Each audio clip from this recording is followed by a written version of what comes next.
트럼프 미국 대통령의 휴전 촉구에도 러시아와 우크라이나 전쟁 양상이 가열되는 모습인데요. 북한과 러시아 간 밀착이 더욱 심해지면서 북한이 공병부대 6천 명을 추가로 파병하기로 했고 곧 가시화될 것으로도 보입니다. 두진호 한국국가전략연구원 유라시아 연구센터장과 함께 월드 이슈에서 알아보겠습니다.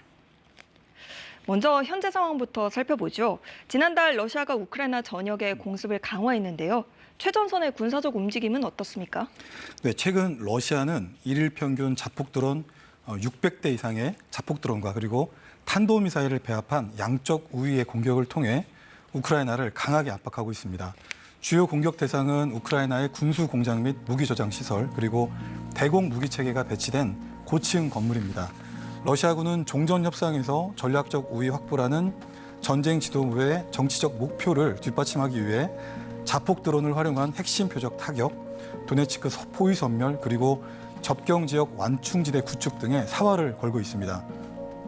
러시아의 군산 복합체는 월 5,000대 수준의 장거리 무인기 생산 능력을 확보했으며 여타 드론 생산 능력을 고려하면 하루에 1,000대 이상의 자폭 드론을 동원할 수 있다는 평가도 나오고 있습니다. 특히 러시아 일부 지상군은 키이우로 가는 길목인 드니프로 페트로스크 초입까지 진출한 상황입니다. 이런 흐름을 보면 러시아군의 도네츠크 완전 점령도 임박한 것으로 보입니다. 트럼프 미국 대통령이 계속해서 지금 휴전을 압박하고 있는데도 불구하고 러시아는 아랑곳하지 않고 공세를 강화하는 모습인데요. 러시아의 전략적 의도는 어떻게 보십니까? 네, 우크라이나 전쟁 종식을 위한 도널드 트럼프 대통령의 외교적 노력에도 불구하고 블라디미르 푸틴 러시아 대통령은 전쟁을 멈출 생각이 없어 보입니다. 지난 7월 4일 미러 정상이 종전을 위한 전화회담을 가진 직후 러시아군은 우크라이나를 향해 약 550대의 드론과 미사일을 퍼부었습니다. 인내심의 한계에 직면한 트럼프 대통령은 마침내 경고장을 날렸는데요. 푸틴 대통령이 앞으로 50일 이내에 전쟁을 멈추지 않을 경우 100%에 이르는 보복 관세를 부과하겠다는 것입니다. 하지만 러시아는 전혀 물러날 태세가 아닙니다. 러시아 국방부 산하 TV 채널 스베즈다는 최근 자폭 드론 생산 공장 내부를 전격 공개하며 전쟁 지도부의 강경한 의지를 분명히 드러냈습니다.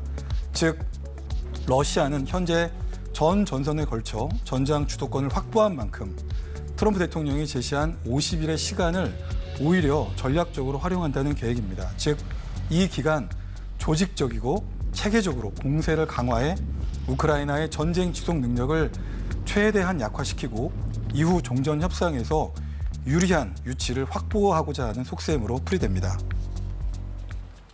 우리로서는 공병을 중심으로 추가 파병되는 북한군의 움직임을 신경 쓸 수밖에 없는데 어떤 임무를 맡게 될까요?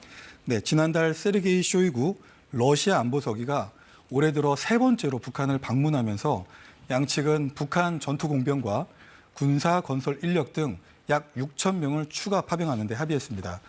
이르면 이번 달 안으로 6천 명의 추가 병력이 러시아에 전개할 것으로 예상이 됩니다. 이들은 쿠르스크 지역 지뢰 제거, 주거 및 교통 인프라 복구 등 재건 임무를 우선적으로 수행할 것으로 관측이 됩니다.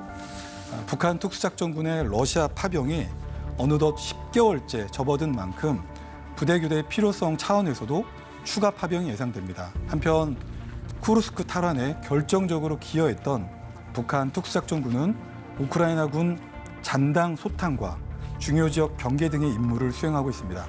일부 병력은 우크라이나군의 기습 공격을 차단하기 위해 국경선 방어 임무에 투입된 것으로 전해졌습니다.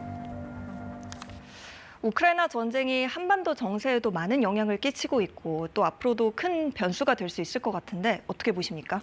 네, 북한 특수작전군과 전투 공병의 추가 파병 그리고 파병의 장기화는 궁극적으로 한국은 물론 동맹에도 분명한 위협입니다. 북한군은 러시아 파병을 통해 실전 경험을 축적하고 또 드론전과 인지전 등 현대전의 특징을 학습할 수 있습니다. 이런 추세가 계속된다면 북한의 국방력 현대화에도 상당한 영향을 미칠 수밖에 없습니다. 지난달 북한 당국은 북러 포괄적 전략 동반자 관계조약 체결 1주년을 맞아 김정은 국무위원장이 북한군 유해 송환식을 주관하는 영상을 전격 공개했습니다.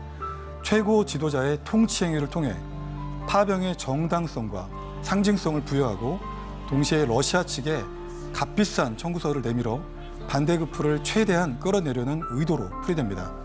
결국 북한의 파병이 장기화할수록 북러 간 혈맹 관계는 더욱 깊어지고 이를 통해 북한은 핵 미사일 고도화에 필요한 통치 자금과 기술력을 확보할 수 있게 됩니다.